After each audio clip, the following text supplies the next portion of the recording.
I'm Professor Plank.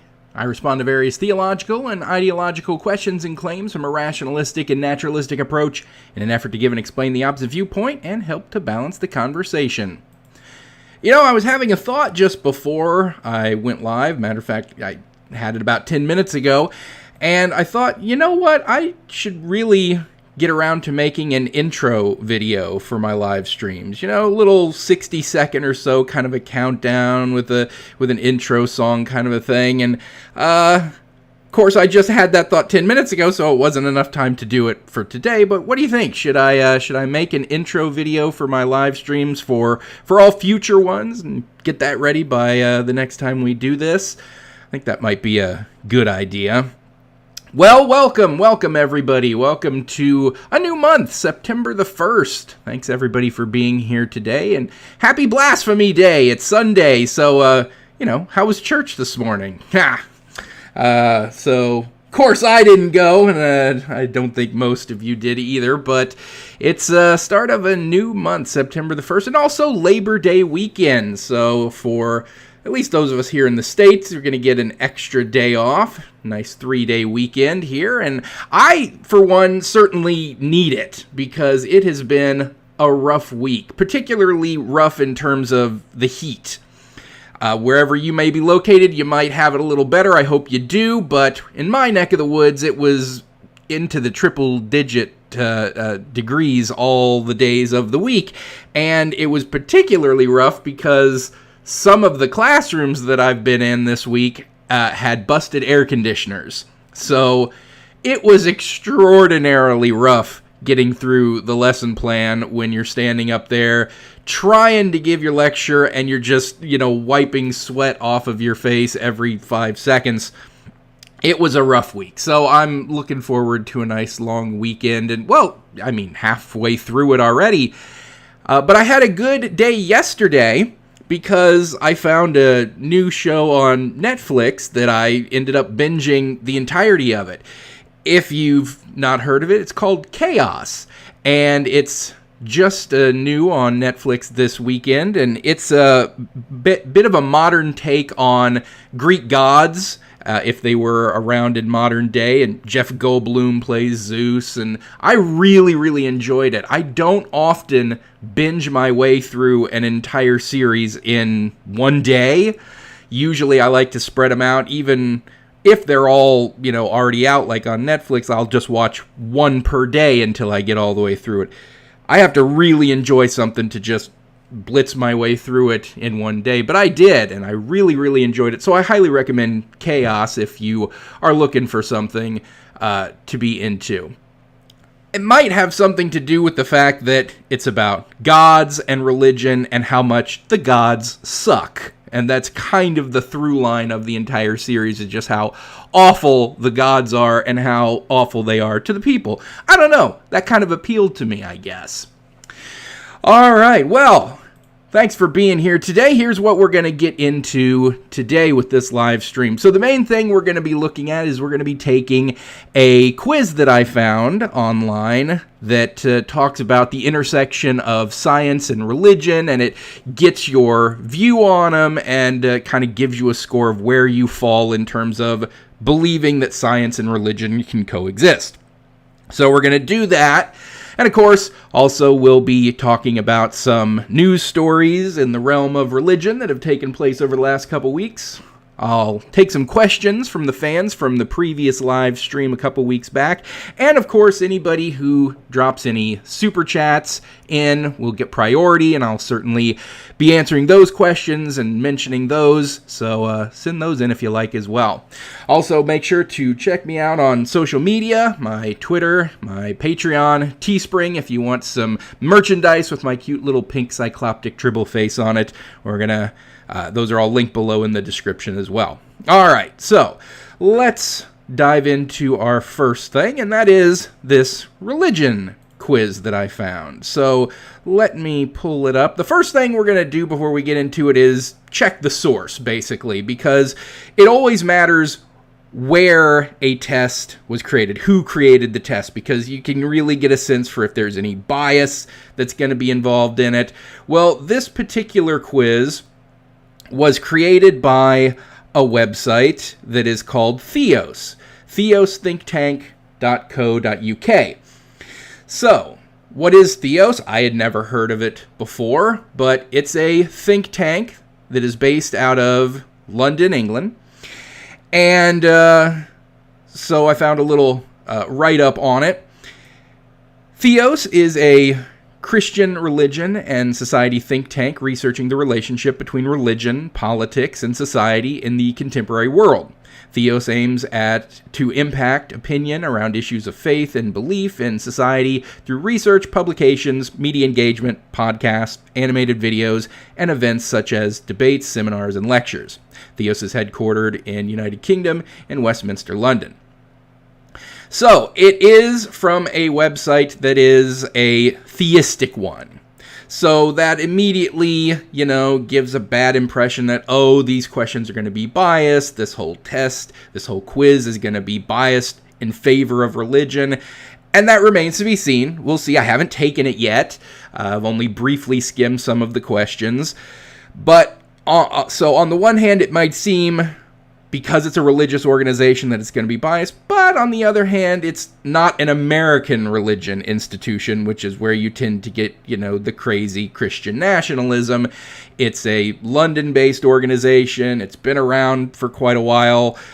There's at least a good chance that it might be a little more middle of the road, less biased than you would get in some of the crazy religious right organizations that you find here in the States. So, that's our source. That's where it's coming from.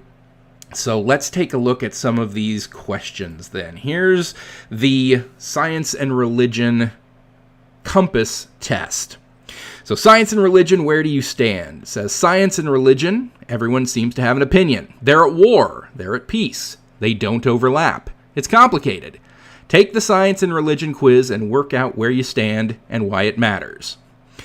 So how the questions work, the basic explanation here. The quiz contains 40 statements. For each statement, you are required to give one response out of the 7 options available, ranging from totally disagree to totally agree, as in the example below. I'm sure we've all seen tests and quizzes like this many, many times before. Once you've completed all the questions on one page, click through to next page and continue. Once all statements have been answered, your results will be calculated and explained. No personal data are taken and stored as part of the science and religion quiz. You won't be asked for your name, contact information, or any other details. All we keep are the quiz results themselves so we can gather a cumulative picture for how the population stands on science and religion, yada, yada, yada. So yes, there's going to be 40 questions here, all statements where you assign a range of either totally disagree all the way up to totally agree. Now, whenever it comes to quizzes like this, I've found that it is best to try to give your answers on one of the two extremes, to either go totally disagree or totally agree. That tends to work best for the algorithm of how they tabulate the results.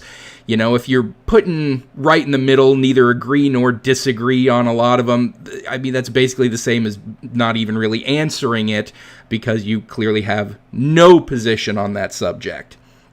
But it tends to work best for the results. You get the strongest results if you can put your answers on to one of the two sides. Only going further in if there's something wrong with the question to where you can't reasonably give a totally agree or totally disagree. But let's start going through these questions and see if they're good, honest questions, and if we can adequately answer all of them. So, for the first one. Number 1. Religion is first and foremost a set of beliefs about morality. First and foremost, that's the thing I'm focusing in on here. First and foremost, no, I don't really think that religion is first and foremost about morality. I think religion is first and foremost about a deity or a supernatural belief, a belief in how the world started, how life started, and what that supernatural creator wants out of us. I think morality is an important part of religions, but I don't think it's first and foremost the main thing that religion is concerning. I think the main thing religion is concerning is sort of the existential nature of our existence. So I'd say no. Totally disagree that religion is first and foremost about morality. Question number 2. After Darwin, belief in God is no longer needed. I don't think a belief in God is needed before Darwin either, but if we're focusing in on Darwin and the establishment of evolution as how humanity came to be, Homo sapiens came to be, sure. I mean, like I said, I don't think belief in God is needed before Darwin either, but certainly after Darwin, I don't think belief in God is needed at all. Number 3, the stories in holy books, like the Bible and the Quran, are not supposed to be taken literally. This question gives me a little bit of pause because when it says not supposed to be taken literally, do they mean that those stories were never intended to be taken literally by the people who wrote them? Because I think they were. I think the people who wrote the Bible and the people who wrote the Quran very much intended that people were supposed to take those stories literally. Or is this question asking more along the lines of, if you want to be a good functioning member of the society, you should not take these stories literally, because if you did, it would have you, enslaving people or slaughtering the heathens and stuff like that. So it's not good for society to take these stories literally. I think that's more of what they're aiming at, that they're aiming with this question that societally speaking, you shouldn't take these stories literally. But the religions themselves, the practitioners and the churches, the faith leaders, the authors of the book, I think they all very much did intend and do intend for these stories to be taken literally. So I would have to fall on the disagree side, and I think they are intended to be taken literally. Question number 4. The more modern science reveals about the universe, the more likely it seems that there is a divine force behind it. Absolutely not. It's the exact opposite. The more modern science reveals about the universe, the more likely it seems that there is not a divine force behind it. This question seems to indicate that the more we learn about the universe and the more science discovers, hey, it's all just more indications of God. It's all just more proof for God. Every time science discovers something else, hey, that's more proof for God. No, it's the exact opposite. Exact opposite. Totally disagree with that. Number 5, science is the only way of getting reliable knowledge. Now, science is certainly not the only way of getting knowledge, period. There's lots of ways of getting knowledge. You can get knowledge from, people think you can get knowledge from dreams or from visions, and that's not scientific.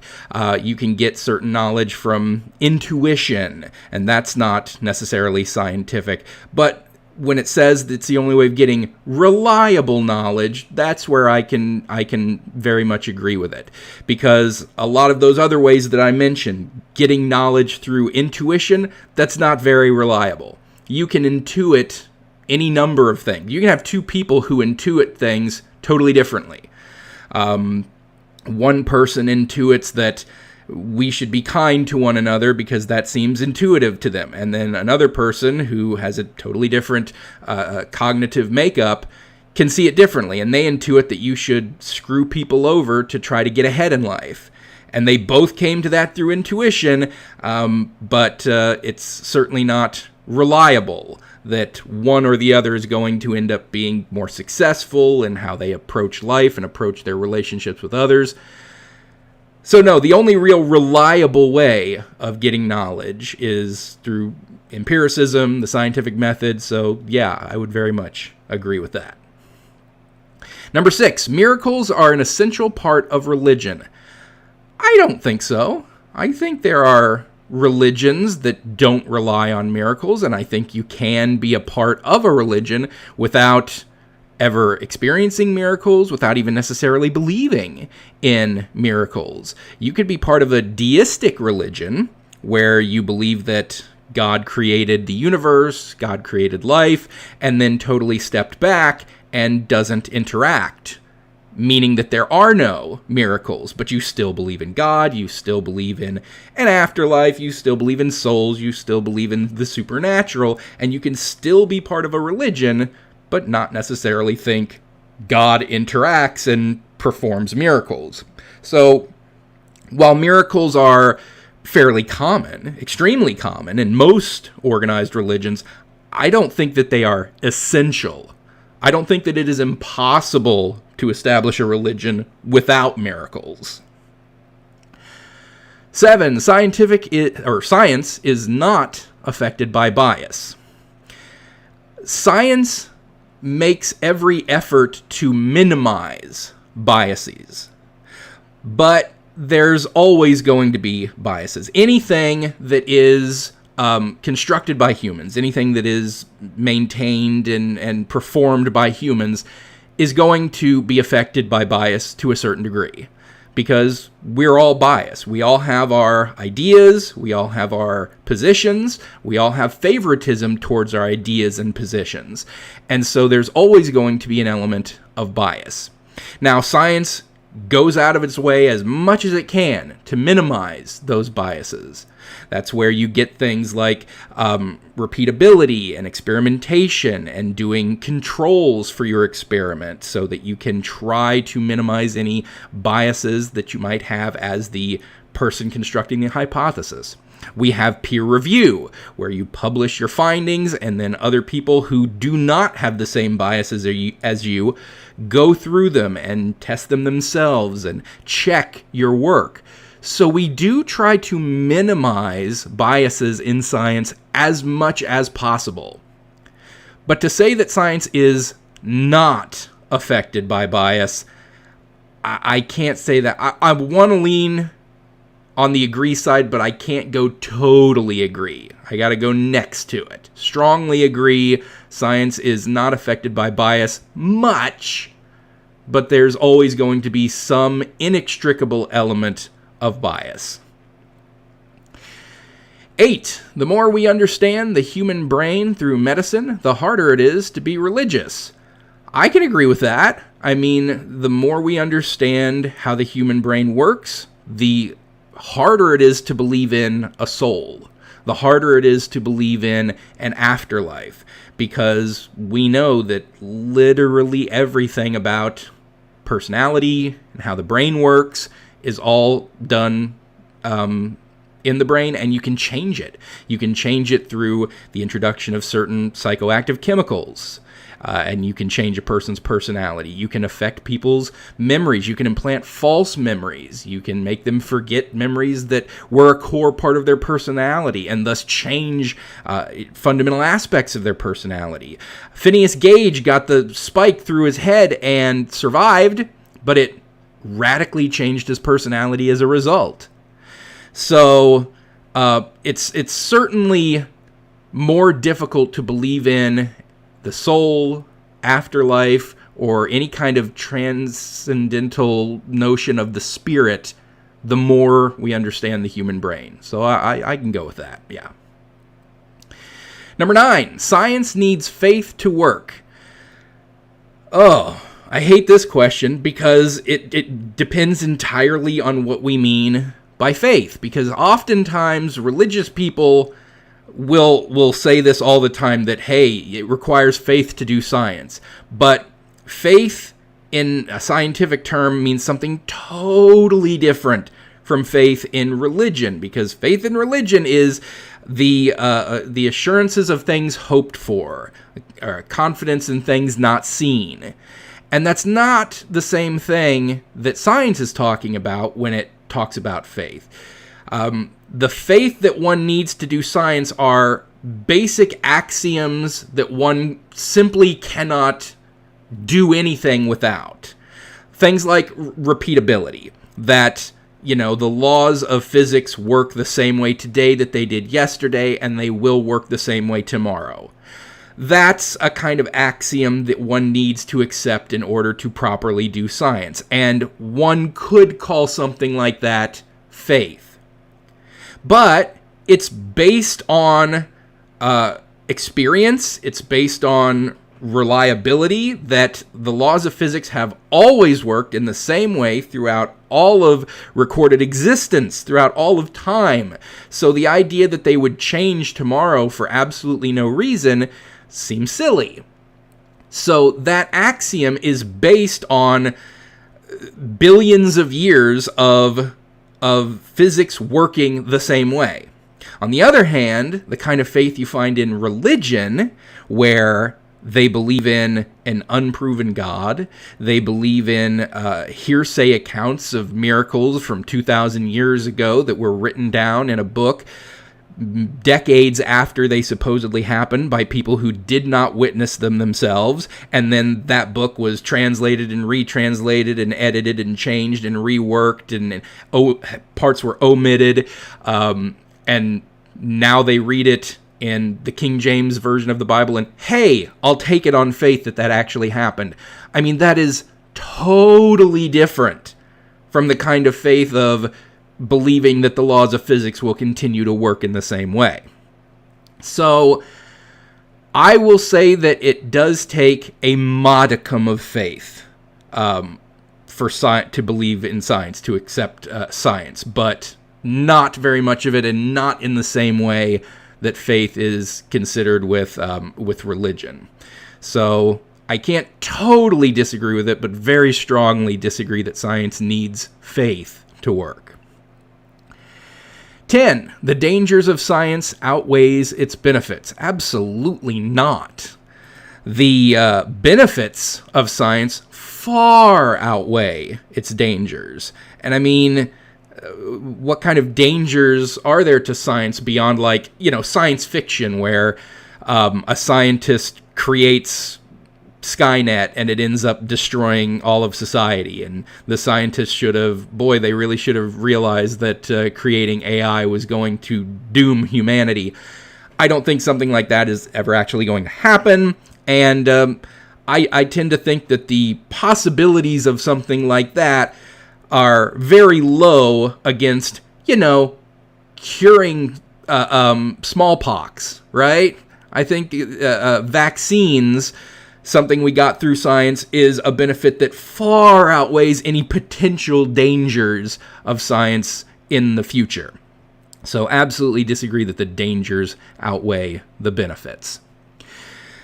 So that's 10 questions down. There's our first page. Before I jump into the next page, did have a super chat come in from LHRPG Official, sent in $5 and said, I want to go door to door at apologist houses saying, have you heard the good word of our Lord and Savior Cthulhu? And see how they react. Yeah, trolling the religious would certainly be fun, but I don't know, I think I'd lose interest in that after a little while. It would certainly be a little taste of their own medicine if you did it to, the Mormons who go door to door, getting them a little taste of their own medicine and seeing how they like it. I wonder how many of them would even know Cthulhu at all. Do you think your average Mormon has ever heard of Cthulhu, ever read any H.P. Lovecraft? And if you were totally straight about it, like straight-faced, and did not indicate that you were joking, could you actually get them to believe that you worship a ancient tentacle-faced winged reptilian creature sleeping in the ocean? I bet you could. I bet you could get them to think that. So it'd be fun, certainly, for a little while. So thanks for that, LHRPG Official. All right, back to the quiz, and let's jump into page 2. All right, the next set of questions. Question number 11. Religion without belief in God is meaningless. Absolutely not. There are non-deistic religions. There are religions that don't hold to any particular god. Some forms of Buddhism don't have any particular god. There are, let's see, Jainism I don't think has any particular god that it appeals to. So there are non-theistic religions, certainly. And I wouldn't say that they were meaningless. 12. Religious stories of miracles are best understood figuratively. I think they're best understood as fictitiously, but certainly figuratively. I don't think anybody should be taking stories about miracles as absolute literal truth. Understand them figuratively. There may be some pearls of wisdom that one can glean from various miracle accounts and stories, but you should not be taking them literally. Certainly not. Question 13. You can't be a good scientist and be sincerely religious at the same time. No, you can. You can certainly do good science and be sincerely religious. I mean, there's tons of different types of scientists. You can discover a cure for cancer and be very devoutly religious. And I don't think anybody who would say that anybody who cures cancer is not a good scientist just because they went to church on Sunday. You can be a inventor and create something that makes the lives of everybody all across the world significantly easier and be religious. You can discover new advances in string theory and be religious. You can be any kind of a scientist and be religious and still do good science, just so long as you're not letting your science suffer as a result of your theism. You know, if you're a viral researcher and you're researching a new virus that's kind of ravaging parts of the world, and you're starting from a position of this is a punishment bestowed upon us by God, and these viruses exist through pure magic, and so we need to start from there, and we need to focus on, dousing them with holy water to get the demons out of them. Yeah, you're a bad scientist. But if you're doing real science and you happen to still believe in God and be religious, that's fine, as long as the science is good. 14. The theory of the Big Bang suggests the existence of some kind of creator. No, not at all. I'm fairly familiar with Big Bang cosmology. I'm not a physicist. I'm not a cosmologist, so I'm not an expert in it. But as much as a layperson can be, I'm fairly familiar with the Big Bang, and I don't see anywhere in it where any kind of a creator or any kind of a God is posited at all. As a matter of fact, everything that I see in Big Bang cosmology indicates that it's all natural. There's no indication of any kind of supernatural, metaphysical, or intentionality aspects to it at all. So, no, I know some theists will say, hey, the Big Bang just seems like it's indicating God. There needs to be a Big Banger. How can there be a Big Bang without a Big Banger behind it all? But that just seems to me to be a very poor understanding of Big Bang cosmology. No, the Big Bang theory does not suggest the existence of some kind of God. 15. The fact that the world is billions of years old disproves the Bible. I don't think so. A young earth creationist would think so, but most Christians accept the old age of the earth. Most Christians are not young earth creationists. And there's nothing in the Bible that specifically talks about exactly how old the universe is. The young earth creationists will try to do some math and insist that, Adam and Eve were created on a literal seventh day, so pretty much right at the start of the universe. And then if you do the math of, their kids and how old they were, and then their kids and how old they were, because there's those parts of the Bible where it's like, and Judah begat David, and David begat Sisyphus, name after name after name, and it just goes on and on. And they've tried to do the math and say it leads up to 6,000 years old. But most Christians don't accept that, don't even think that that's anything to take seriously, because, hey, nobody said it had to be 7 literal days. That the creation could have taken billions of years, and a billion years was a day to God, or stuff like that.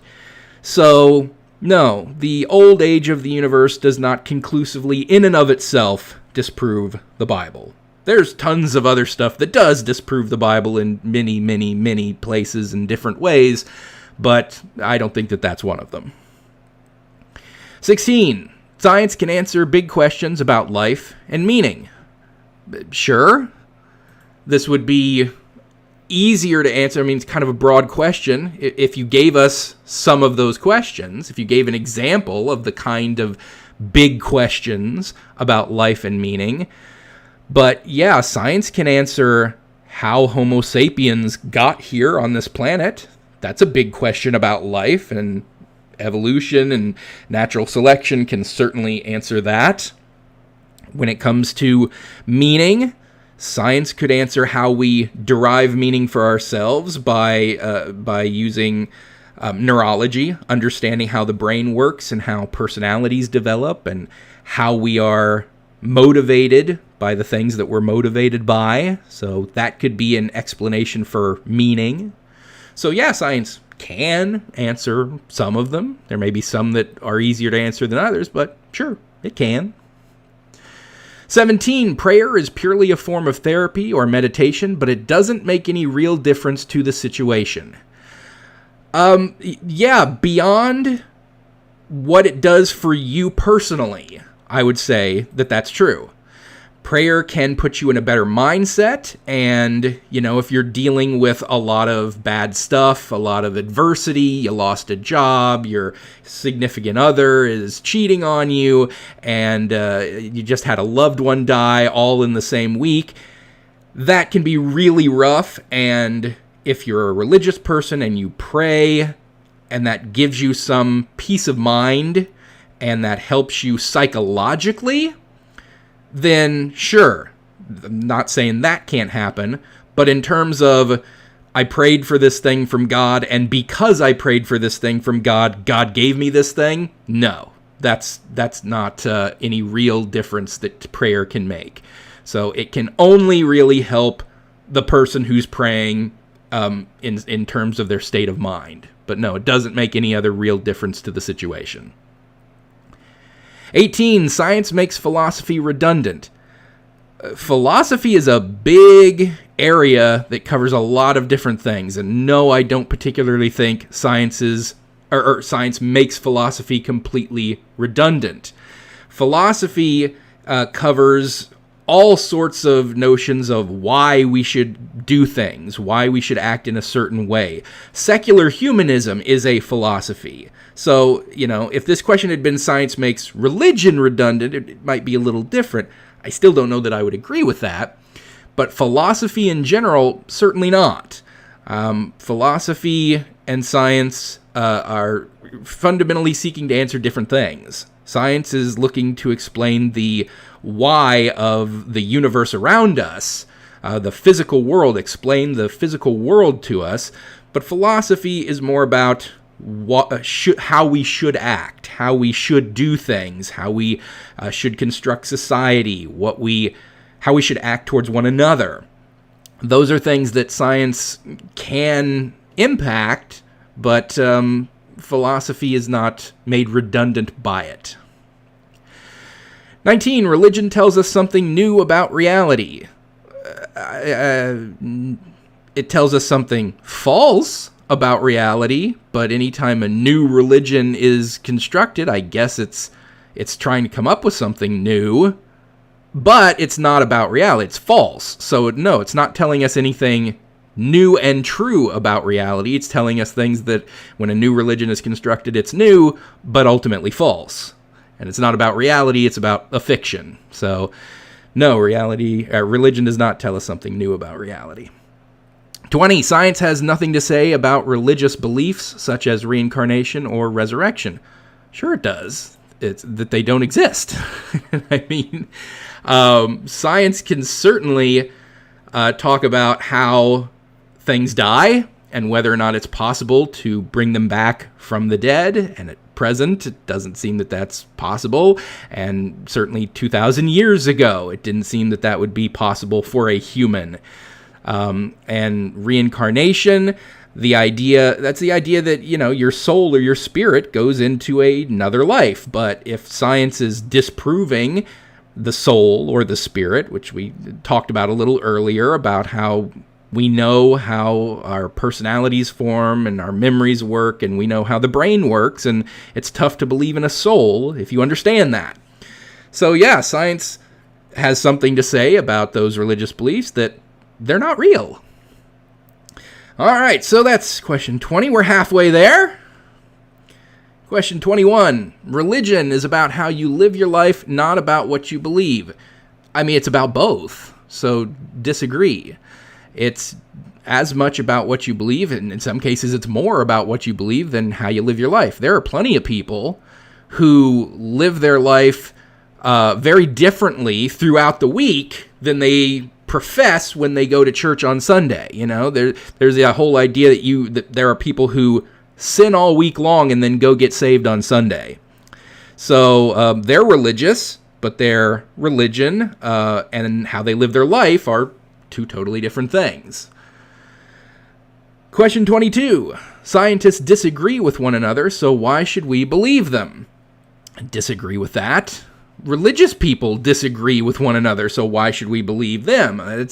People disagree with each other. People have different assessments of the data. People have different conclusions they reach based on the same information, and that doesn't mean that all of them are wrong. Just because there's disagreement, you can have somebody who says 2 + 2 = 4 and somebody who says 2 + 2 = 6. And so, hey, they disagree, so why should we believe either one of them? No, because one of them is right and one of them is wrong. So just because scientists disagree with one another doesn't mean that we should just discount everything all of them say. That's preposterous.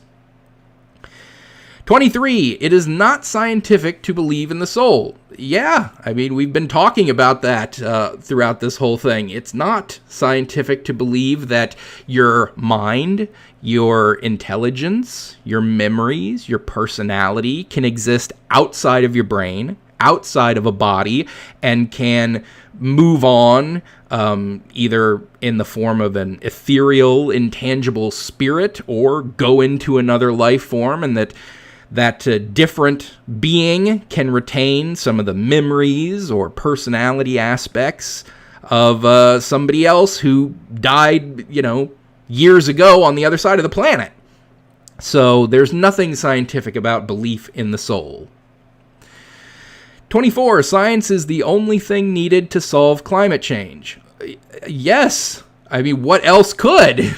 I guess if you're very, very religious, you could think that prayer could solve climate change, but it's not gonna. You pray all day for global warming to stop, and yeah, it's not gonna. It's not gonna unless we use science and technology to reduce greenhouse gases, to reduce carbon emissions, and try to let the planet heal itself some. So, no, science is the only thing that can solve climate change. 25. You can't have the ethics of religion without the beliefs too. Totally disagree. I mean, this is the idea of you can't be moral without religion. Well, yes, you can. You can have an atheist and a Christian who act virtually the same way and have the same basic ethics and the same basic morality. But one of them does so saying, I'm acting this way and believing this way because my faith tells me to. And you have the other one, the atheist, saying, I'm acting this way and believing this way because I think it's the right thing to do. So you absolutely do not need the beliefs of religion to have the ethical framework and the moral fortitude that religious people sometimes come with, because there's plenty of religious people who have piss poor ethics and terrible morality. So yeah, you can certainly be ethical without religious belief. 26. Religious belief can help you be a better scientist. I don't know that it can help you be a better scientist. I can't think of any way that being religious can better your science. I said earlier that you can be religious and it not hinder your science, but I can't think of any way that belief in the supernatural could help you do better science or be a better scientist. Can't imagine it, so no. 27, you can't believe in the supernatural and also believe in science. You certainly can. You can believe in both. You can believe in God. You can believe in magic. You can believe in angels and souls and the afterlife and still be a good scientist. Still believe in the validity of the scientific method. 28, the Bible is beautiful literature, but otherwise irrelevant for us today. Well, I totally agree with the sentiment that the Bible is not relevant. There's literally nothing in the Bible that we can't get through secular means in terms of the positive aspects of loving thy neighbor and doing unto others as you would have them do unto you and all that. We can get it through totally secular philosophy. The thing that's giving me pause is that calling the Bible beautiful literature. There's a lot of stuff in the Bible that is not beautiful and is absolutely horrendous. Enslavement, genocide. I don't call it beautiful that the firstborn sons of Egypt were massacred in their beds for nothing more than the fact that the Pharaoh didn't want to release the slaves. Something he didn't do specifically because God hardened his heart. He otherwise would have if God hadn't intervened and made him continue to keep them as slaves, just so that God could show off his power by slaughtering the firstborn sons. That's not beautiful. That's a fucking horror story. But as the question is worded, I agree with the sentiment that the Bible is irrelevant for us today. So I'll come down on agreeing on that one. Wouldn't call it beautiful literature, though. Science will never be able to explain consciousness. Totally disagree. I think it mostly has already. I think we understand a lot about consciousness because of understanding how neurology works, understanding how cognition works, that consciousness is an ongoing process that is an emergent property of the brain.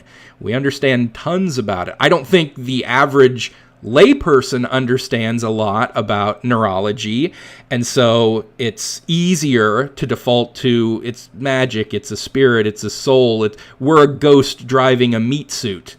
But I think science actually does know quite a bit about consciousness, and it either has come very close to fully explaining it or has fully explained it. 30, saying religion is really about community or culture is a cop-out. Yes, religion is about many things, some of which are culture and community, but it's about a lot of other things too. It's about dogma. It's about rules, rigid rules in order to control the populace. It's about manipulation. It's about conferring ethics and morality onto people as a framework for how to live. It's about things that can be construed as good and bad. It's not purely and simply about community and culture. And saying that it is a bit of a cop-out. All right, so question 30 down, 3/4 of the way through it. Had another super chat just came in that I mentioned before we move on. Again, from LHRPG Official, thanks for another super chat saying, OMG, guys, Jesus was an immortal jellyfish. Okay, that's one way of looking at Jesus. Because just back to the Cthulhu thing, because Cthulhu was in the water, and had all the tentacles like a jellyfish might have. But, yeah, try telling that to a Christian. Hey, Jesus was an immortal jellyfish, and see how kindly and Christian they are towards you on calling their Lord and Savior that. All right, so we got 10 questions left. Page 4 of the quiz. Question 31. The belief that God exists is compatible with science. I feel like we've answered this pretty much 3 or 4 times already now. Sure, you can believe in God and do science. depending on the science that you do.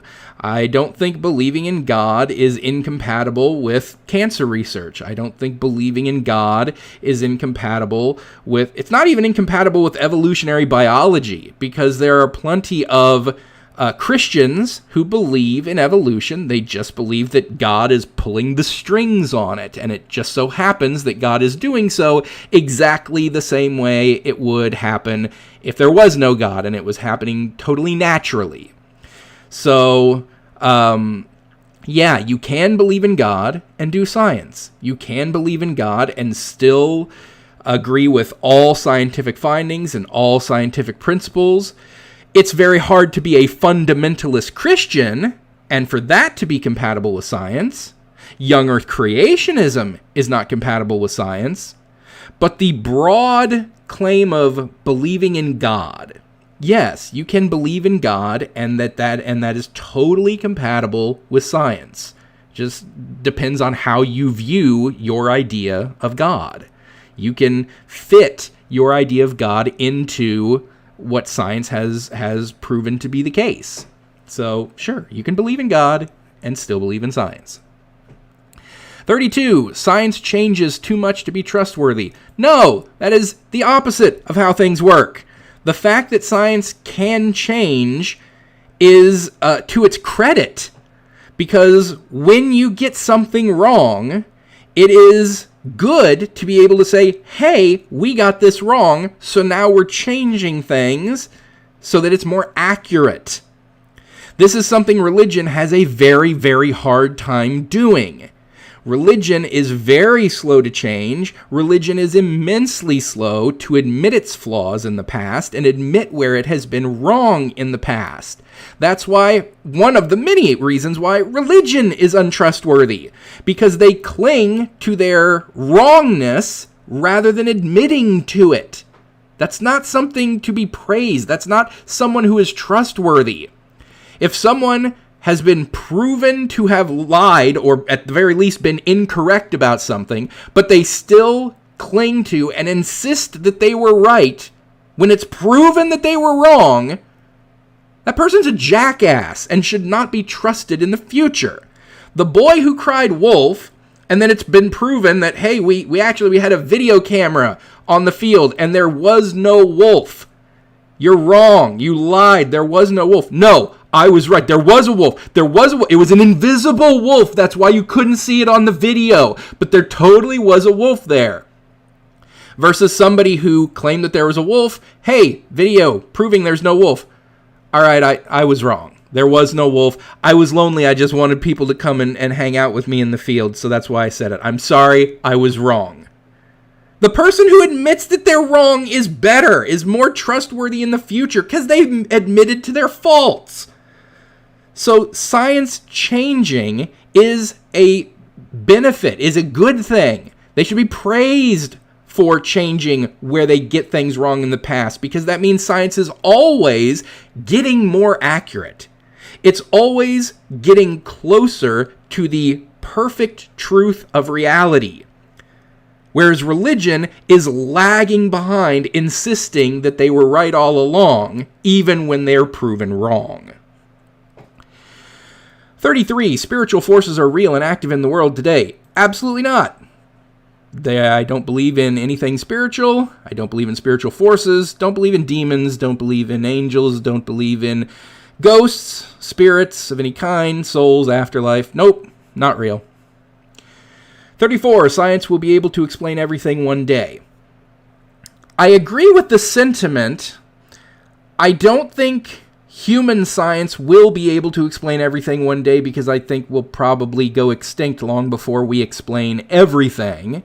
And with no humans to do science, science won't have explained everything before we, go the way of the dodo. But I do think everything is explainable through science. So for the heart of the question, I will agree, because I think everything is explainable through science. And if we continue to exist long enough, it's possible that one day we could explain everything in the world, in the universe, through science. 35, science cannot tell you how to live your life. I guess. This is a very broad, open-ended question. I'm not sure exactly what you mean. Yeah, science can't tell you what career field you should go into. Science can't tell you who you should marry, or if you should marry, or if you should have kids, or how many kids you should have.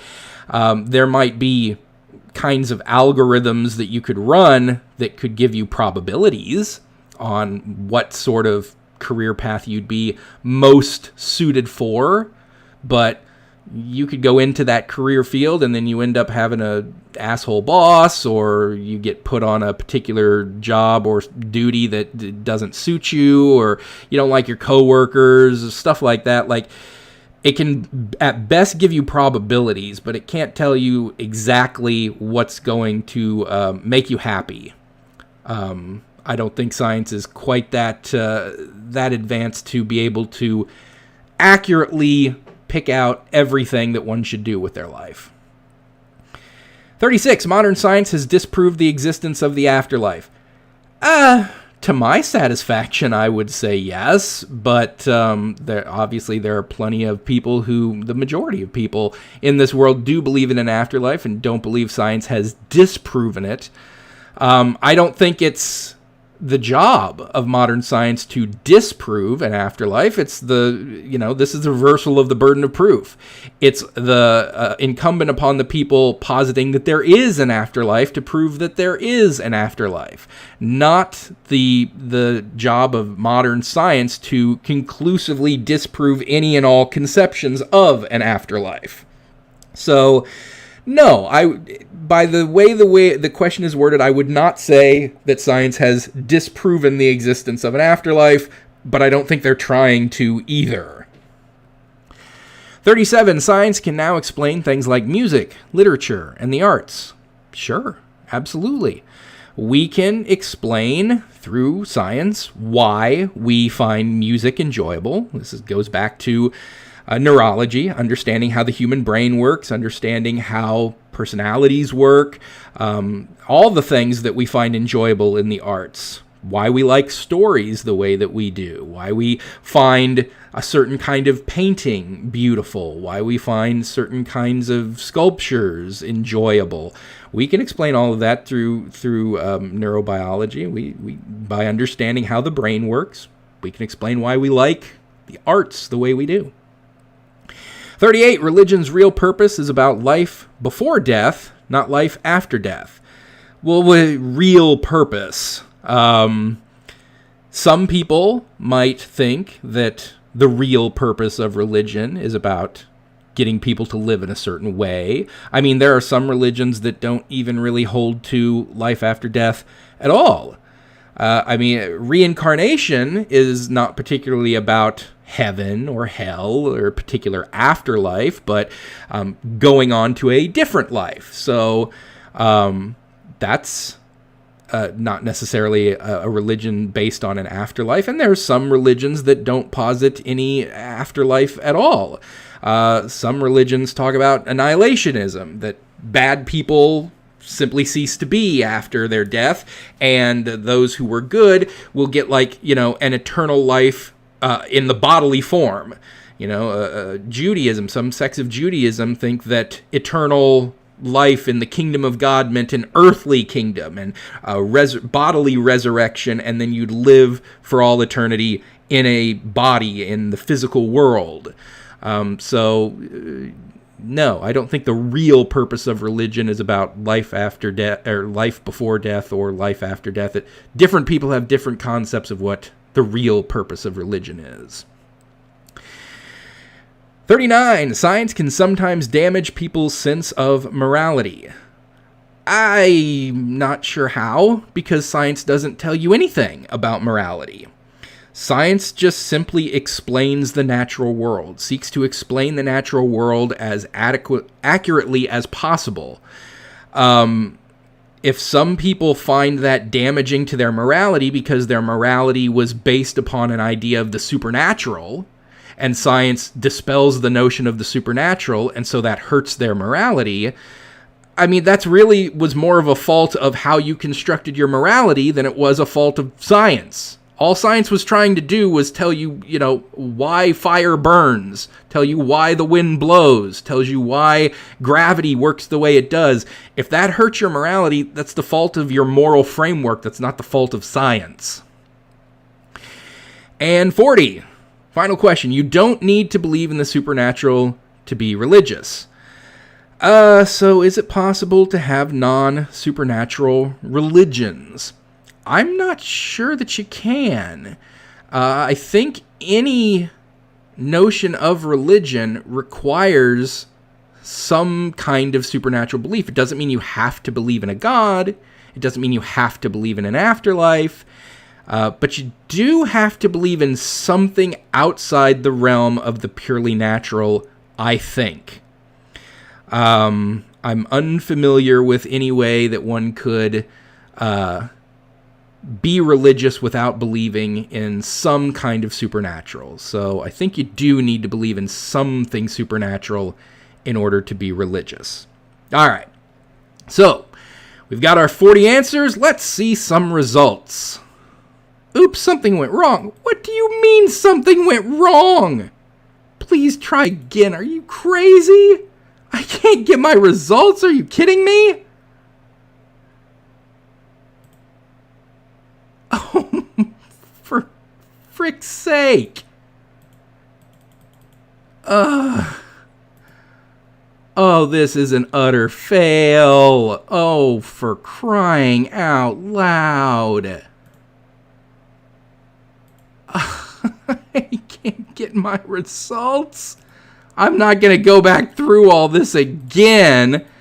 Let me just see if I can throw on some rando answers just so we can see what the end breakdown would be. I can't believe this. Okay, so obviously you might not want to go and do this quiz yourself if the website is gonna break and not even give you your results. Oh, man. One more page of random answers. Is this just like the biggest troll from Theos, the organization that made this? Is this like the biggest troll ever? Okay, so we got...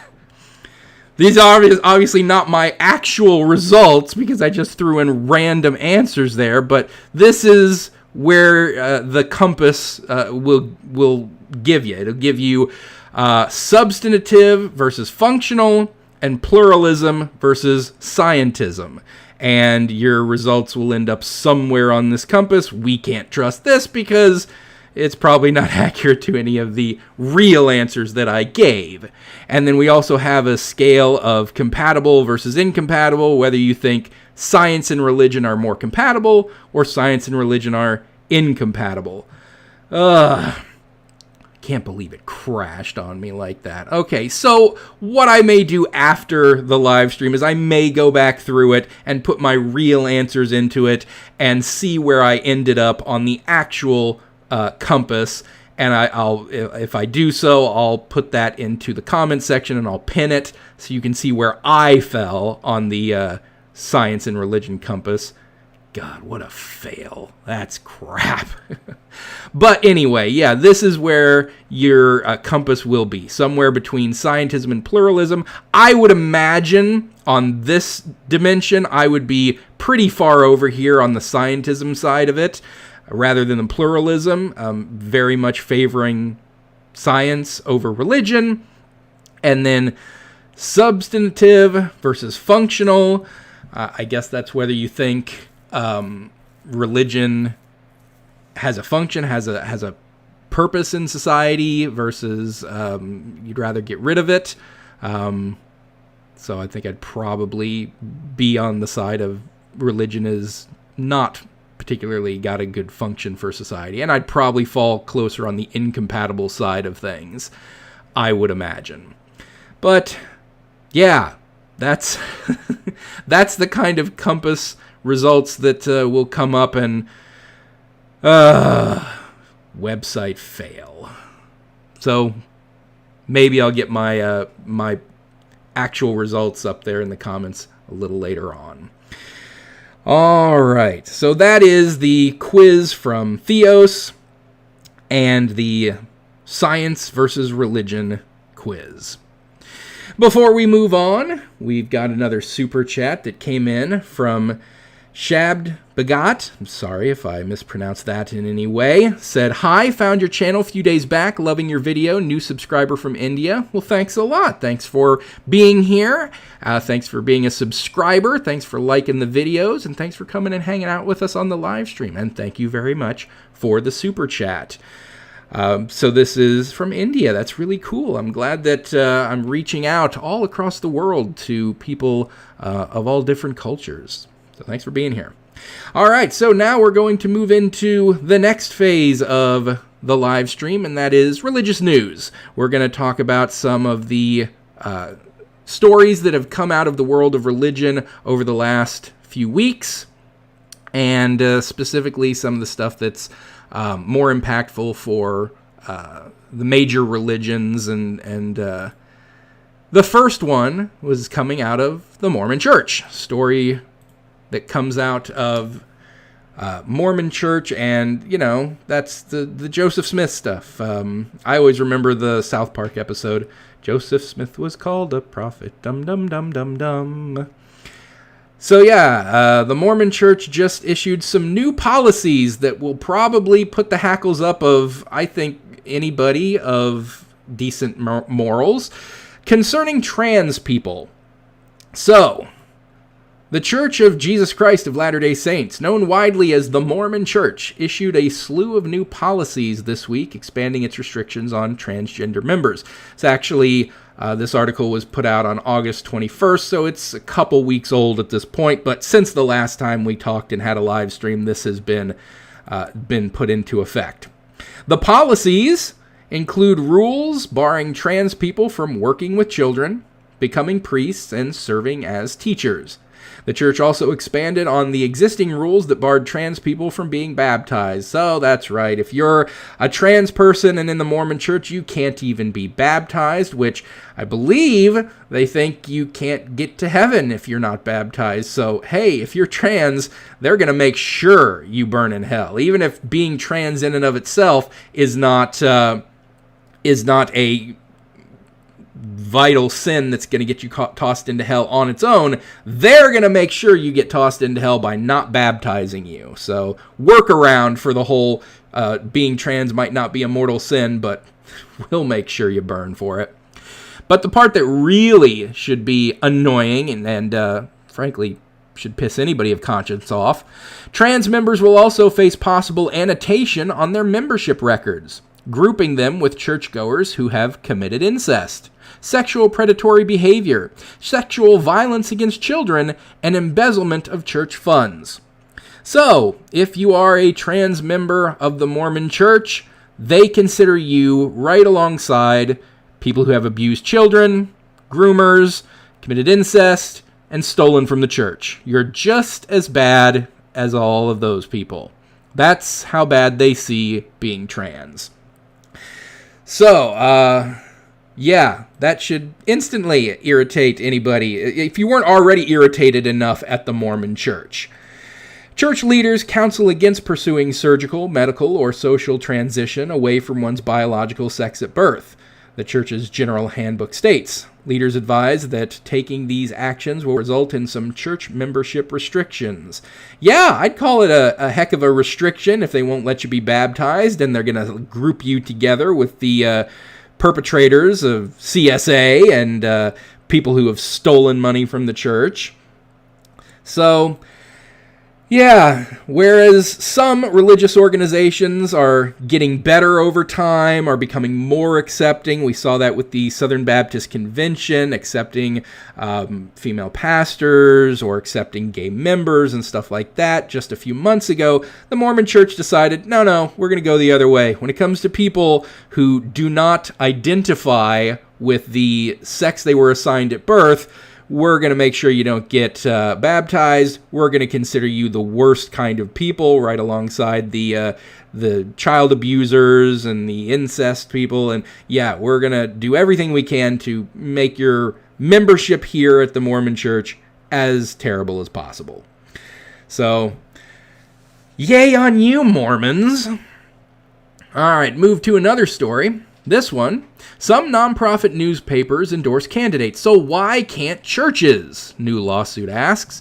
So this is a story about how, if you're a church, you're not allowed to endorse political candidates. This is called the Johnson Amendment. It's when it goes to being a tax-exempt organization, supposedly a nonprofit or a charity or a religion where they don't have to pay taxes. Churches don't have to pay taxes. You should not be endorsing political candidates. And, of course, this gets violated all the time. Churches, religious leaders, they endorse political candidates all the time. There are always Republican politicians going and talking at churches with the full endorsement of the faith leaders, and nothing ever gets done to them. They never even get so much as a slap on the wrist for violating the Johnson Amendment. But technically speaking, they're not supposed to do that. The law of the Johnson Amendment is still in place, even though it gets violated every day. But now there's a lawsuit from religious people who want to be able to publicly endorse political candidates at their churches, saying, hey, there are newspapers that are nonprofit and endorse candidates, so why can't we? So, it says, a group of evangelical broadcasters who hosted Donald Trump at their national conference earlier this year is suing the Internal Revenue Service over the so-called Johnson Amendment, a tax law that bars nonprofits from supporting political candidates. Lawyers for the national religious broadcasters, along with 2 Baptist churches and a conservative group called Intercessors for America, argue in their suit that the ban on engaging in politics restricts their freedom of speech and freedom of religion. They further argue that the IRS ignores the politicking of some charities while threatening to punish others. Well, here's the first thing. The IRS may threaten to punish others for violating the Johnson Amendment, but they never do. Okay, like I said, churches endorse political candidates all the time. And they don't just throw it in at the end of their sermon on Sunday morning. Hey, by the way, go vote for such and such while you're at it. No, they full on will bring them in, have them come up in front of everybody, give a speech. The pastor will fully endorse them. They will do everything to support a political candidate, and they do not get any punishment from the IRS at all. This happens all the time. So basically, this just seems to be whining that some charities and some nonprofits don't get threatened to be punished, while some others do get threatened to be punished, but ultimately never are.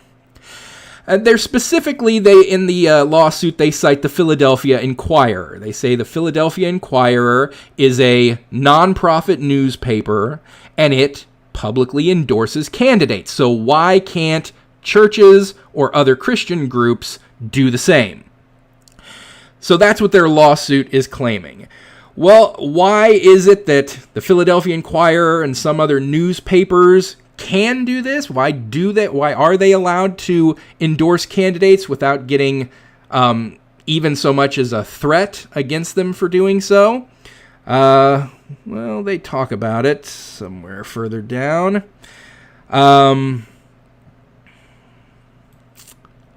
Hundreds of newspapers are organized under 501c3, and yet many openly endorse political candidates.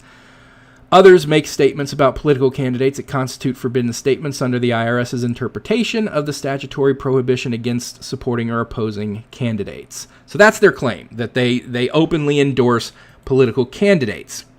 But the opposite side, the Institute for Nonprofit News, has about 450 members, and they include RNS, and they do not accept members that endorse candidates. They say nonprofit news organizations do not endorse candidates, and under IRS guidelines should not favor any candidate for public office in coverage or other action, the INN's guidelines for membership states. Now, when it comes to the Philadelphia Inquirer, the specific newspaper that they mentioned, yes, it is owned by a nonprofit Linfest Institute for Journalism. So that's why they're claiming that the Philadelphia Inquirer is a non-profit newspaper, and so that they think that the Johnson Amendment should apply to it. But the newspaper itself remains a for-profit public benefit corporation. So just because it's owned by a non-profit institute, technically speaking, that doesn't mean that the paper itself counts as a non-profit in the same way that a church does. And so the Johnson Amendment doesn't apply to it the same way it should to a church or a charity. So the newspaper remains a for-profit public benefit corporation is the defense here. But anyway, if they were to succeed in their lawsuit, I would think all this would mean is like this would not result in the law being changed to allow churches to openly endorse whoever they want. This would not result in throwing away the Johnson Amendment. If anything, this would result in those nonprofit organizations that they say do endorse candidates would just be now subject to punishment where they weren't before. If anything, this is just going to result in a tighter restriction on political endorsements. This would just result in the Johnson Amendment getting actually utilized and people getting punished for violating it. So this isn't going to go the way these churches think it will. For one, their argument is bunk because, the paper that they specifically used as an example is not technically a nonprofit. But even if they did win their lawsuit, this is going to be like, yeah, okay, so I guess we'll start using the Johnson Amendment more and start actually punishing people for violating it, including you churches. And then they'd be like, no, that's not what we wanted. That's not what we meant. We meant that nobody should be getting punished for it. Yeah, no, that was never the way this was going to go. It's either, occasional threats of a slap on the wrist that never come to fruition, or we actually start using the Johnson Amendment and punishing based on it. I'd like to see that happen, frankly, and then the churches really won't be able to do it anymore. So, yeah, it's a silly, stupid lawsuit right from the jump. All right, let's talk about how religion is affecting the world of academia. Story saying that U.S. Appeals Court affirms some colleges' exercise of religion in LGBTQ lawsuit. So, there has been a recent ruling in terms of a court decision and lawsuit that has been filed on behalf of LGBTQ plus students. So, the U.S. Court of Appeals for the Ninth Circuit affirmed a lower court's decision to dismiss a lawsuit filed by current and former students against the U.S. Department of Education for allowing federal tuition assistance at religious colleges that discriminate against LGBTQ students. Basically, what's going on here is there was a lawsuit filed by... whoa, don't do that. Okay. So, a lawsuit that was filed by 33 current and former students, a class action lawsuit saying that, hey, there are these religious colleges, there's several religious colleges and institutions in the United States that are getting federal tuition assistance. They're getting federal money. And they are openly discriminating against LGBTQ plus students. And they're doing so on the basis of their religion. They're saying, we're using our religious freedom. It's part of our religious freedom. So that's why this is happening. That's what these students are objecting to. Now, the thing is, if you are receiving federal money, if you are a educational institution, and you are receiving federal money, you are obligated to follow Title IX regulations. Title IX regulations are about non-discrimination. So it's what prevents organizations from discriminating against women, from discriminating against people of different religions, from discriminating against people of different ethnicities, from discriminating against people of different sexual orientations. Sexual and gender minorities are a protected class under Title IX restrictions.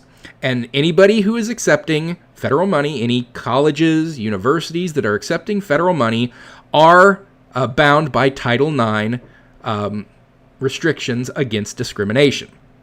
But these religious organizations and colleges are skirting that, have been getting around that for years, claiming religious freedom. There is a certain religious exemption to Title IX restrictions in certain cases, depending on the situation.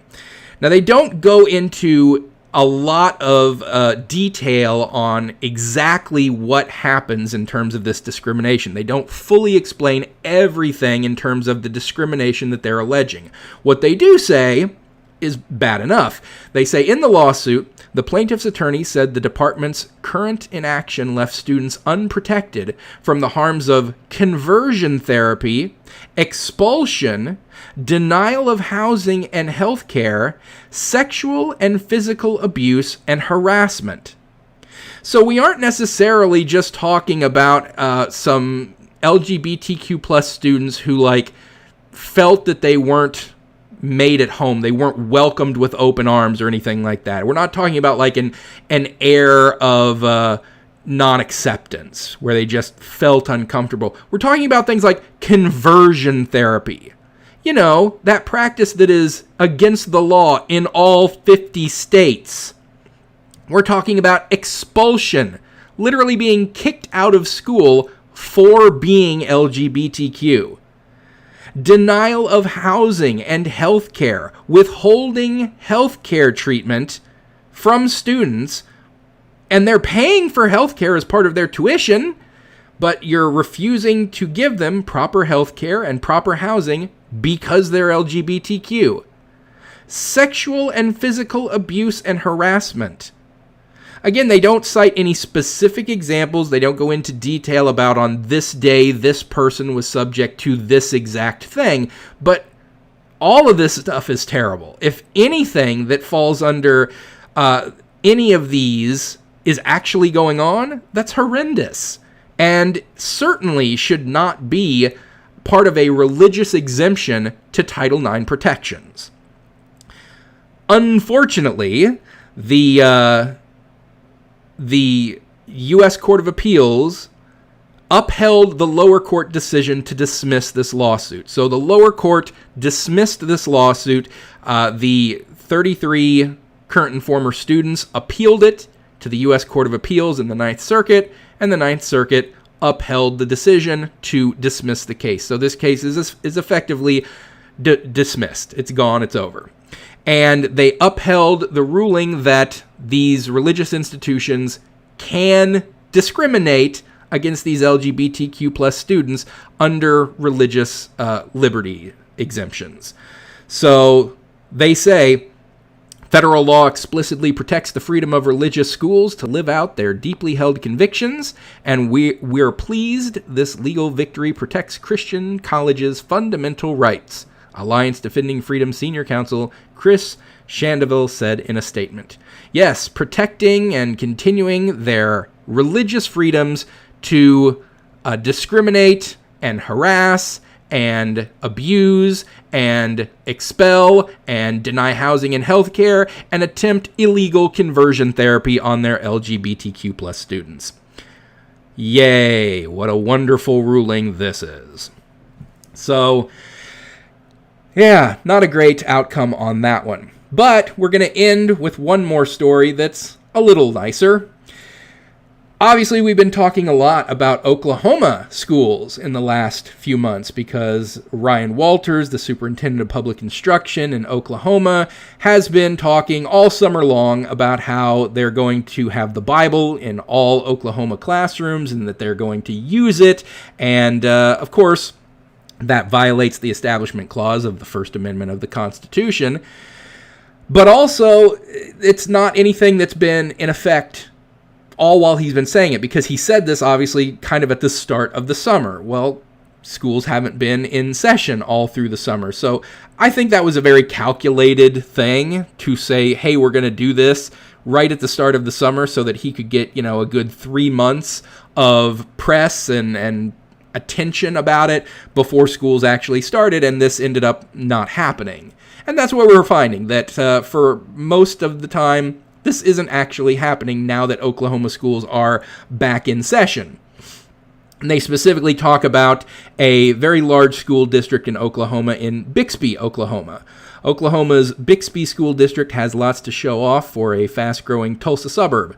State-of-the-art new high school set to open next year, a new 9th grade gymnasium, and plans for $12 million in upgrades to a football complex that already rivals many of the small colleges.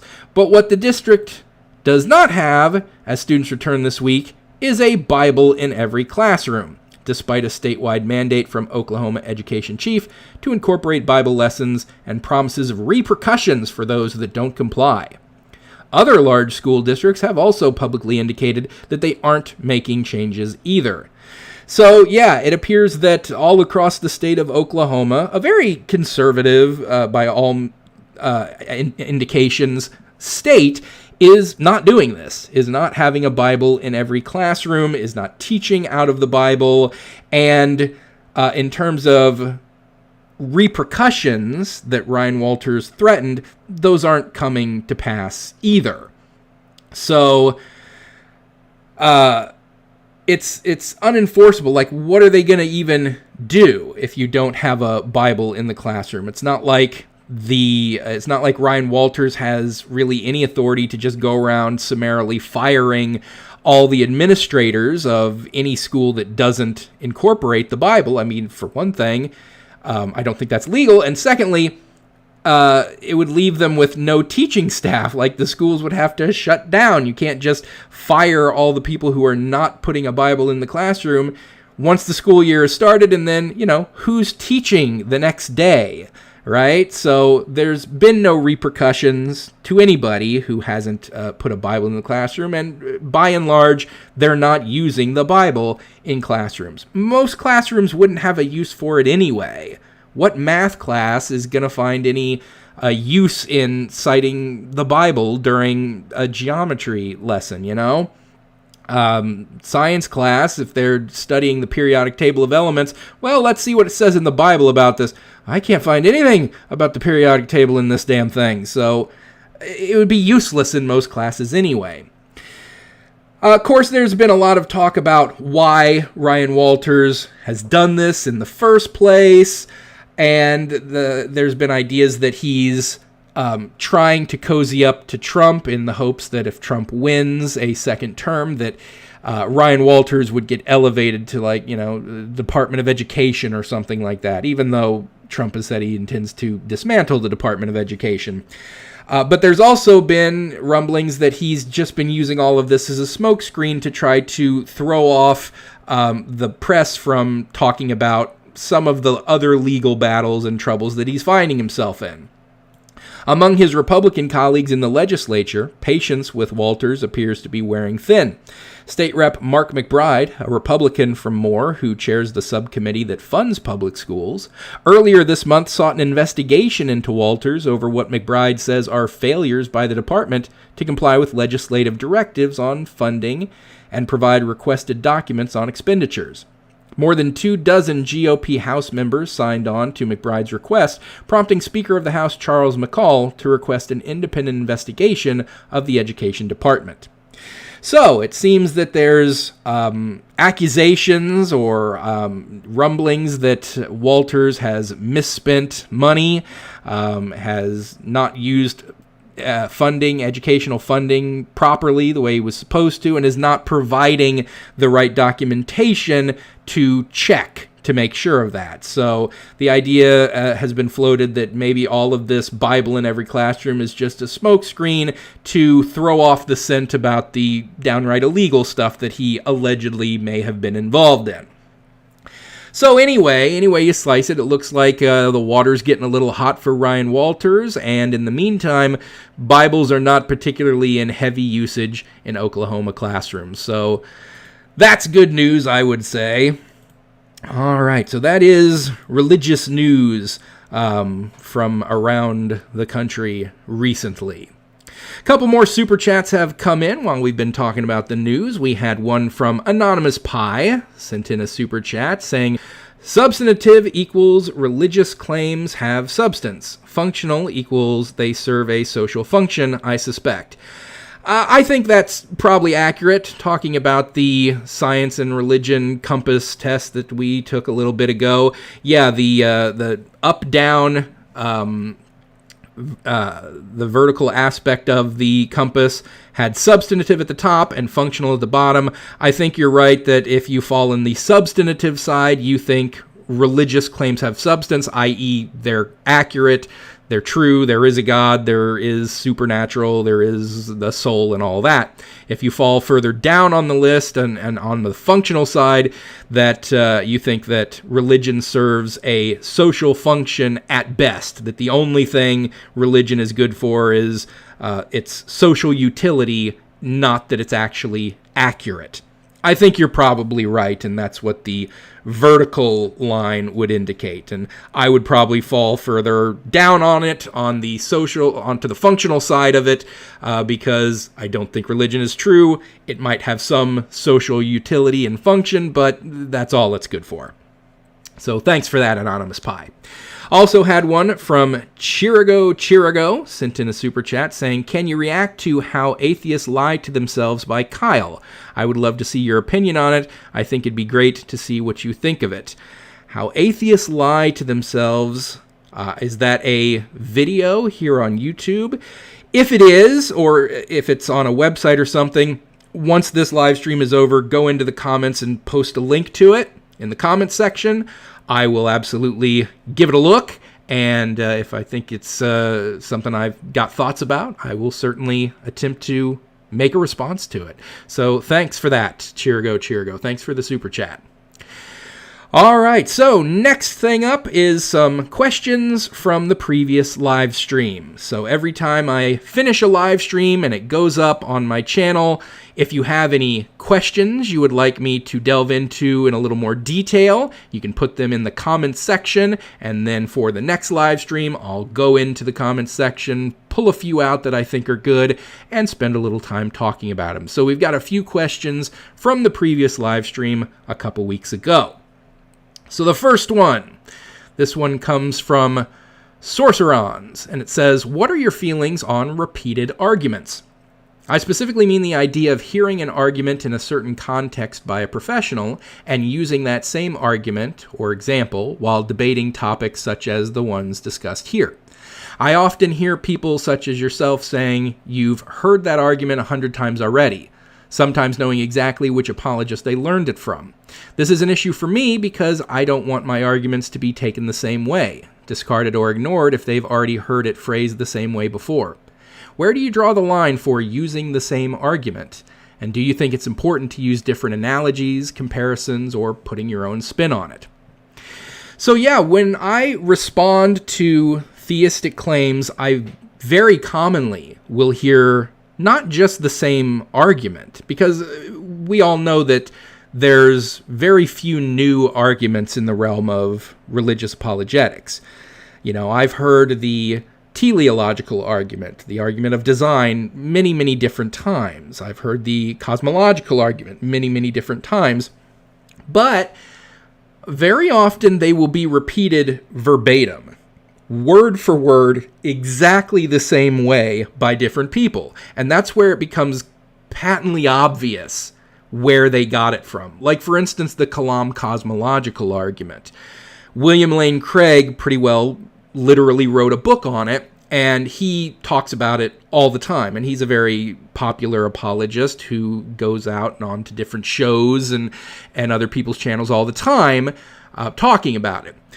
And when he talks about the Kalam cosmological argument, he'll talk about how because of the way that the argument is constructed, it leads him to the conclusion that there must be a timeless, spaceless, matterless, powerful, personal God.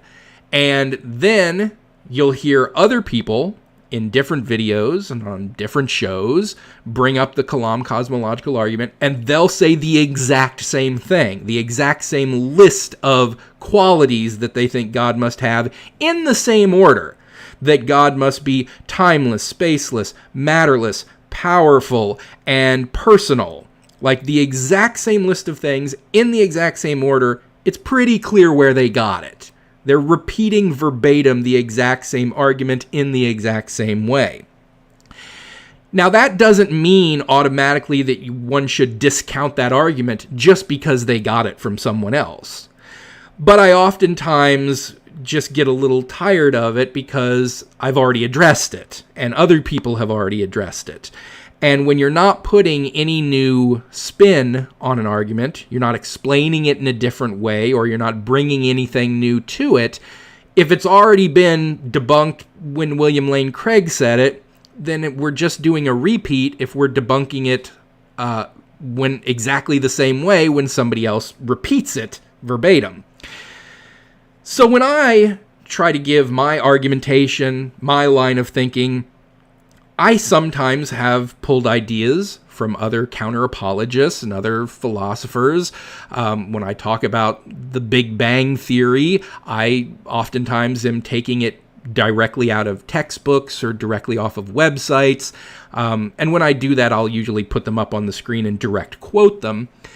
But then I'll try to explain it in my wording. I always do try to take different ideas, even if I'm pulling them from other people, and put them into my own words, put them into my own way of saying it, trying to find different analogies that I haven't heard before, trying to find other comparisons that I haven't heard before.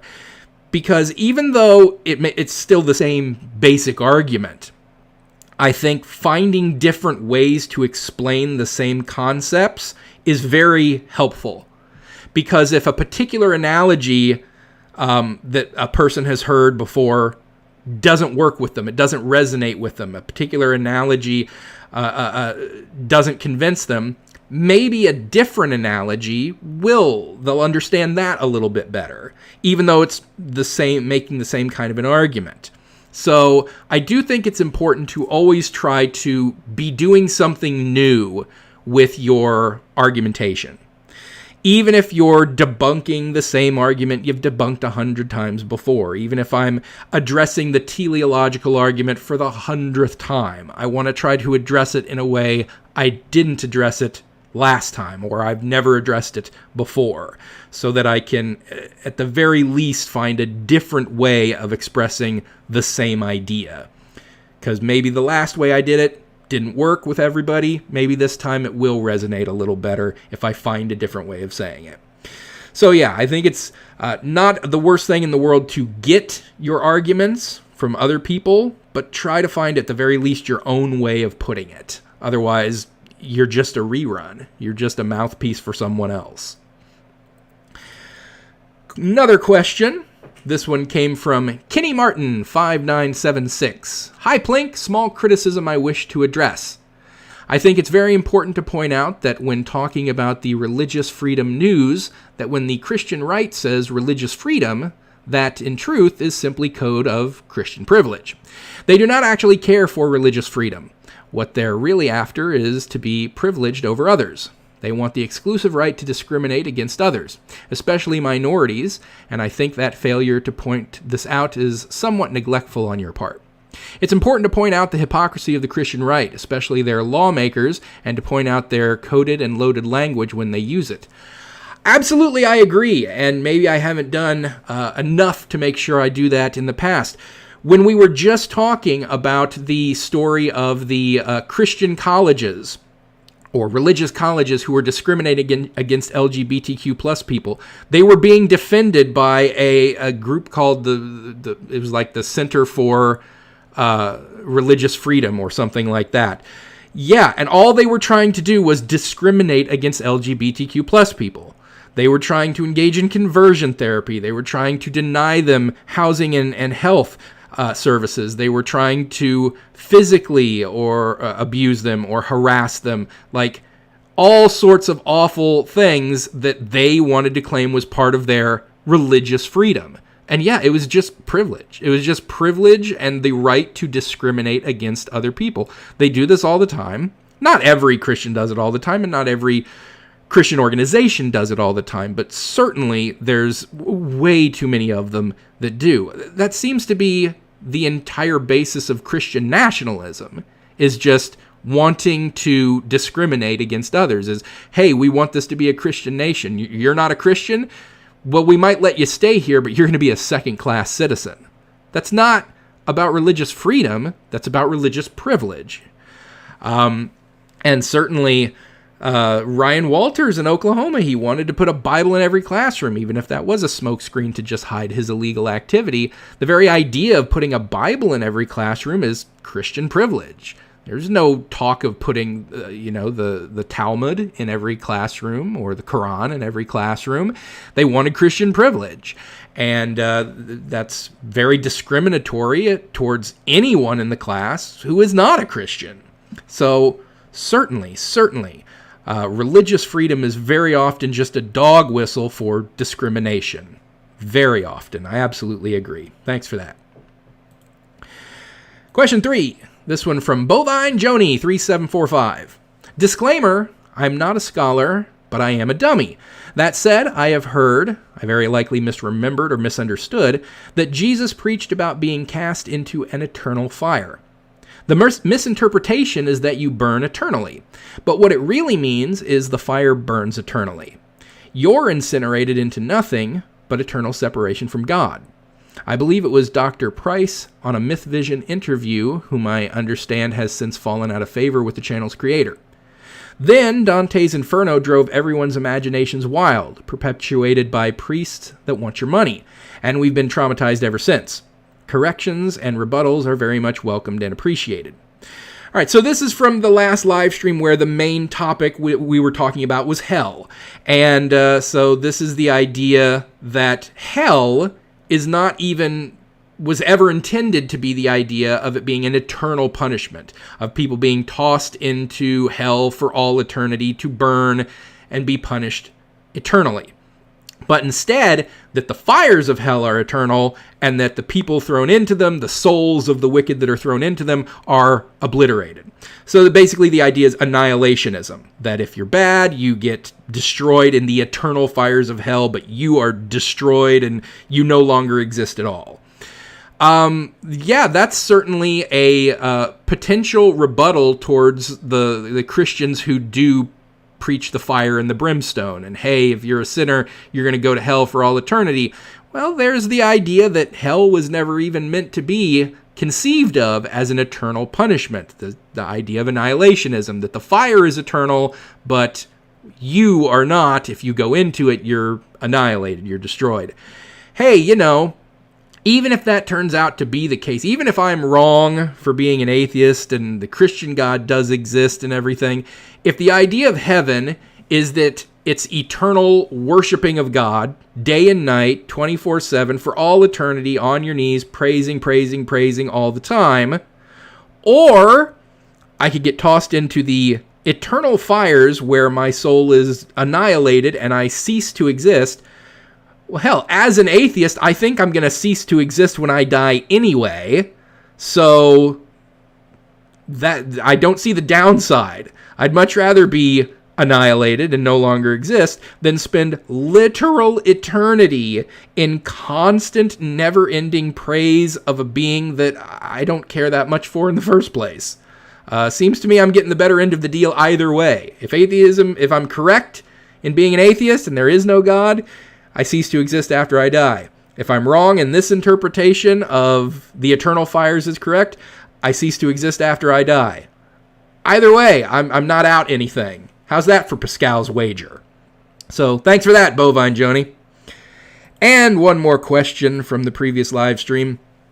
Pineapple Penumbra says, one question I ask those who believe in an eternal hell for unbelievers is, can your God create someone who is more loving, more forgiving, more logical, more moral, more mature, more sensible, more pragmatic, more imaginative, more merciful, more just, more empathetic, and more compassionate than itself?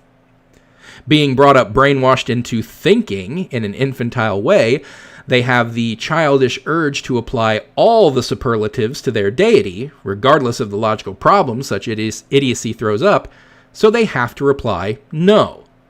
Therefore, in order to prove the notion of an eternity in hell to be false, all you have to do is find one person, just one, who is too compassionate, too merciful, too forgiving, to send anyone to such an awful fate. If they are too merciful and caring, then their God would have to also be. So simple logic, but logic and facts are something the religious brain rejects. So they tend to either shut up or come up with all kinds of ridiculous mental gymnastics in a vain attempt to reconcile a simple argument with their dangerous, vile bollocks. Yeah, what a wonderful little thought experiment. Yeah, the whole idea that many theists have of their idea of God is that he is the ultimate loving and forgiving and merciful being, and maximally so, that he is the most of all of those things, all of the superlatives, as you put it. And so then all you would have to do is find one person who is too empathetic to be in favor of sending somebody to hell for any reason. And if God is, in their mind, willing to send that person to hell, then that means that that person was more empathetic than that God.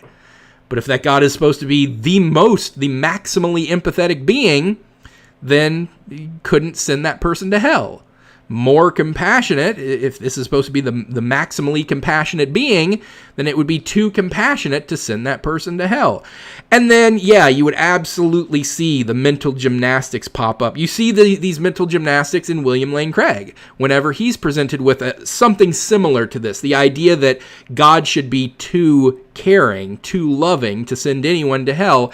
And he does the mental gymnastics where he says, well, what you have to understand is that you would have to be claiming that God has no morally valid reasons for throwing someone into hell, and we as finite, fallible beings, we can't possibly understand the moral understandings that God has. And so we can't possibly say that God has no morally valid reasons for throwing someone into hell. That kind of mental gymnastics where you're just like, no, that's not how it works. I don't care if he's got quote-unquote good reasons for it. If he is the maximally empathetic, maximally compassionate, maximally forgiving, then he shouldn't throw anyone into hell for any reason, because he would be too compassionate, too empathetic, and too forgiving to do so.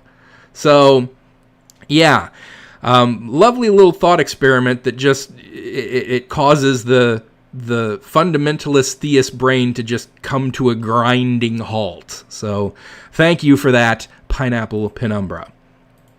And so, if you have any questions that you would like me to delve into in more detailed form, again, once this live stream ends, it goes up on in the video section. Go into the comments section, post your question there, and next time we do a live stream, I'll pull some of them out and answer them then. So, that brings us pretty close to a close of things today. That's all my stuff that I have prepared for us. So, yeah, thanks for hanging out today. And a couple of things before we go. Let me make sure to get my Patreons up there on the screen. And a big thank you to all of my Patreon supporters. Love you all very much. And thank you for supporting me and being with me all of this time. And of course, you can do so as well. You can go onto my Patreon page and become a supporter yourself. That's linked below in the description. Also, follow me on Twitter. That's something I regularly pop stuff up on all through the week. So if you want to interact with me more there, you can certainly do so. I hang out on Twitter. While I'm hanging out at work in my office, I got some downtime. I pop onto Twitter and I throw up some memes just about every day. So check me out there. Also, if you want to get any t-shirts or coffee mugs or stickers featuring my cycloptic pink triple face, I got my Teespring store down there in the description as well, so check me out there. All right, thanks for hanging out with me today, everybody. Have a good Sunday. Have a good start to your September. And until next time, I'm Professor Plink, reminding you to keep striving for greater understanding. It's the best way to get wherever you want to go.